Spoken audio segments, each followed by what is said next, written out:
조용 안 하면 나 난동 부릴 거야. 어디 지금 시작을 했는데. 자, 벨리포즈의 교훈. 가격을 통제하는 법이 통하지 않는 벨리포즈의 교훈. 그래서 여기는 하고 싶은 얘기가 뭐냐? 정부가 시장의 개입을 가져왔을 때 오는 부작용을 보여주는 역사적 사례입니다. 정부가 시장, 여기서 시장이라고 하는 것은 너네가 알고 있는 시장 생각하면 돼요. 시장이라고 하는 것은 우리가 물건을 돈을 주고 그 다음에 물건을 받고 이러한 것이 이루어지는 곳이 시장이죠. 네, 그 시장 생각하면 됩니다. 그렇지만은 지금 현재는 뭐야? 시장이 그러한 온라인 시장까지도 확대되어 있죠. 그래서 그 모든 것, 물건을 사고 파는 모든 것을 시장이라고 생각하시면 됩니다. 그 시장에서 가격을 통제하는 것이 통하지 않는 벨리포즈의 교훈이라는 거예요. 1777년 겨울 미국 독립혁명군 총사령관 조지 워싱턴은 펜실베니아주 벨리포즈에서 힘겨운 전투를 치르고 있었다. 그의 적은 영국군과 그들의 용병만이 아니었다. 사흘에는 취해다 극심한 식량 부족으로 그의 군대는 거의 아사 상태에 빠져 있었다. 아사가 뭐야? 굶어 죽는 것을 아사라고 하죠. 펜실베니아주 정부는 현지에 주둔한 독립혁명군을 돕기 위해 식량을 포함한 군수물자의 가격을 통제하는 법을 제정하였다. 자, 그러면은 식량, 뭐 가장 대표적으로 뭐 쌀이라든지 옥수수라든지 뭐 이러한 것들의 식량과 그리고 군수물자, 뭐 여기에서 뭐 군대에서 사용하는 물자 같은 경우에는 예를 들어 뭐 전투복 만들려면 옷감도 필요할 거 아니야, 그치? 그리고 뭐 예를 들어 총이나 대포나 이런 거 만들려면은 여러 가지 뭐 쇠라든지 뭐 이런 것들 다 포함해서 그러한 전쟁에 사용되는 그러한 물자의 가격을 통제. 그러니까는 뭐야? 얘네들이 가격을 너무 오르거나 너무 떨어지는 것들, 이런 것들이 있잖아, 못하게 딱 정부가 통제하는 거죠. 제한을 두는 거죠. 그러한 법을 제정하였다. 식량 등의 가격을 통제하며 군비 부담을 줄이고 충분한 물자를 공급하여 전투력을 향상하기 위해서였다. 그래서 우리가 지금 쉽게 물자를 얻기 위해서 가격이 너무 올라가지 않게 가격을 통제했단 말이야. 싼 가격으로 식량도 얻고 뭐 고기도 얻고 옷감도 얻고 이렇게 가지고 전쟁을 하기 위해서 통제를 했는데, 그러나가 중요하죠. 결과는 전혀 반대로 나타났다라는 거예요. 그래서 여기 뭐라고? 그 가격의 하락이 아닌 가격 상승의 결과다. 정부가 고시한 가격에 불만을 품은 농부들은 식량을 시장에 내놓지 않았고 물자 가격은 급등하였다.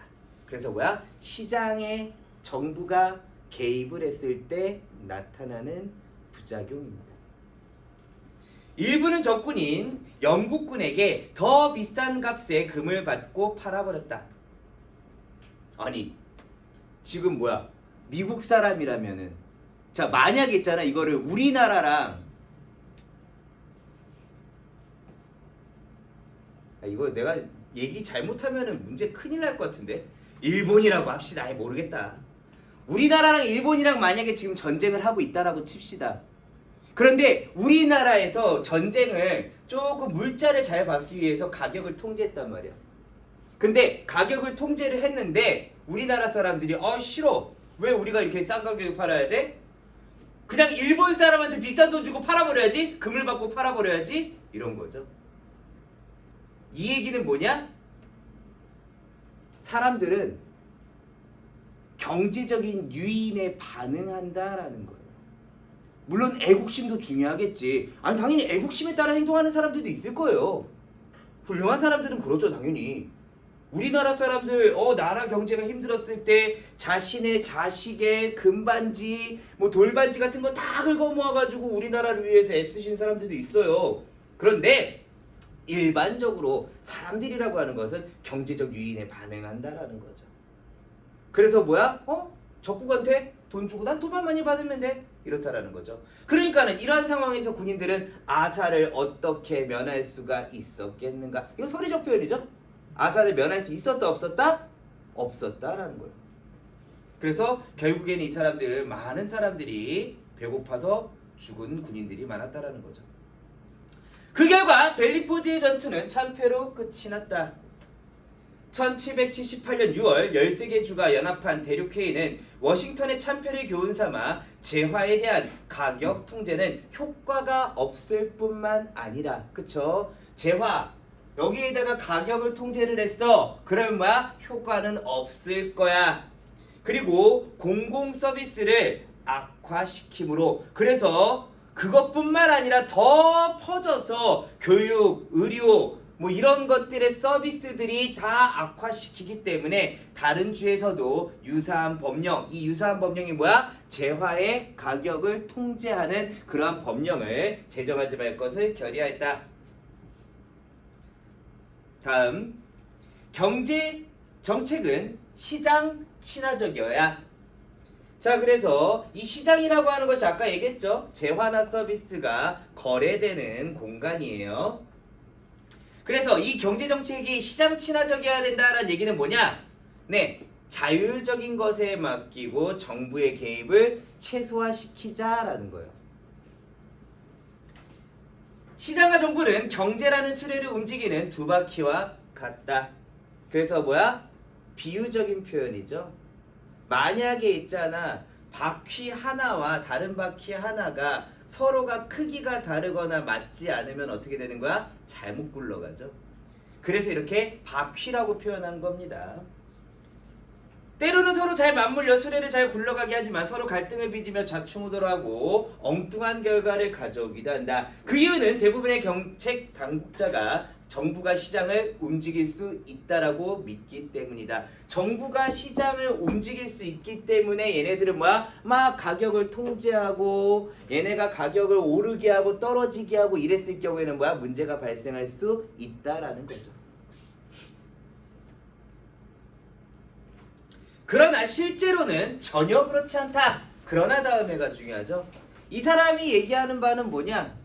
가장 중요한 것은 정부가 정책으로 또는 법으로서 어떠한 재화의 가격을 통제하면은 시장이 잘 돌아가지 않는다라는 거예요.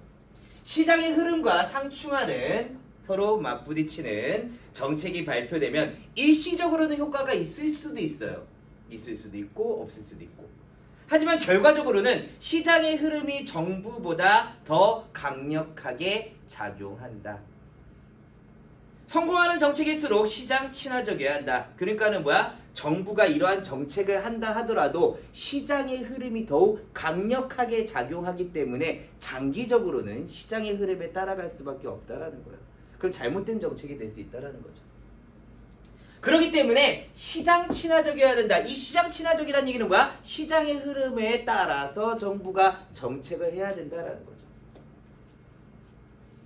정부의 보이는 손은, 이거는 나중에 이제 좀 이따 설명할 건데요. 뭐 애덤 스미스의 보이지 않는 손이라는 개념이 있죠. 그거와 반대의 개념이에요.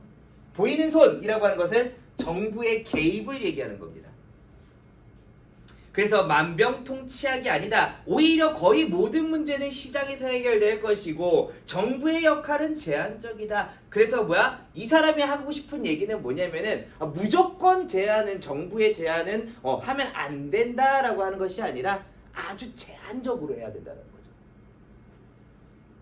그래서 시장에서 해결해야 할 일에 정부가 개입하면 시장은 엉뚱하게 반응한다. 모든 국민이 애국자라면 벨리포즈에서의 전장에서 식량을 아군에게 공급하지 않았겠는가? 이 얘기는 뭐야? 모든 국민이 애국자였다라면은 당연히 다 줄 수도 있었겠죠. 싸게 줄 수 있었겠죠. 아니 공짜로도 줄 수 있었겠죠. 하지만 인간은 다 애국자가 아니라 아까 얘기했죠? 경제적인 유인에 반응한다고요.